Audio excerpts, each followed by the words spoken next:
ప్రభుత్వ భూములకు geo tagging కబ్జాల నుంచి కాపాడేందుకు రాష్ట్ర సర్కార్ నిర్ణయం. అసలు కబ్జాదారు ప్రభుత్వమే. ప్రభుత్వ భూములను అమ్ముకబుక్తుంది కదా. అమ్ముతారా ఏంటంటే అసలు ప్రభుత్వ భూములు? ప్రభుత్వ భూములను ఇప్పుడు ఏదో 101 కోట్ల కట్ట కదా ఎకరం. ఇక్కడ ప్రభుత్వ భూములకు జియో ట్యాగింగ్ కబ్జాల నుంచి కాపాడేందుకు. మిమ్మల్ని ప్రభుత్వాన్ని మించిన కబ్జా కోరున్నారా ఇంకేమన్నా? ప్రభుత్వ భూమి అంటే మీ మీద అనుకుంటున్నా కబ్జాలు పెడుతున్నారు ప్రైవేట్. రంగారెడ్డి, మేడ్చల్, మల్కాజ్గిరి, సంగారెడ్డి జిల్లాలో భారీగా ఆక్రమణలు. కోట్ల రూపాయలు విలువ చేసే ల్యాండ్స్ ను చెరబట్టిన అక్రమార్కులు. నకిలీ పత్రాలు, రెవెన్యూ రికార్డుల మార్పులతో దర్జాగా ప్లాట్లుగా మార్చి దందా. పొరంబోకు ఖాళీ స్థలాలు, వాగులు, చెరువులు ఏది వదలలే. వీటిని విడిపించేందుకు ఇప్పటికే చర్యలు చేపట్టిన ప్రభుత్వం సర్కారు భూములన్నింటినీ గుర్తించేందుకు త్వరలో డిజిటల్ సర్వే చేస్తాట. ఈ 7 చూడాలి, అమ్ముకోవాలి అంతే. దూపగదాయతందుకే సరిపోయింది తెలంగాణ.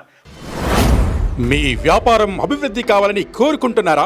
అయితే వెంటనే క్యూనస్ని సంప్రదించండి. Schools, colleges, banks, shops, office promotions, land promotions, political promotions, restaurant promotions, hospital promotions, పుట్టినరోజు వేడుకలు, శుభకార్యాలు, వ్యాపారాలు ఏవైనా, సందర్భం ఏదైనా ఇప్పుడే క్యూనస్ ద్వారా తెలియజేయండి. మీ వ్యాపారాన్ని అభివృద్ధి చేసుకోండి.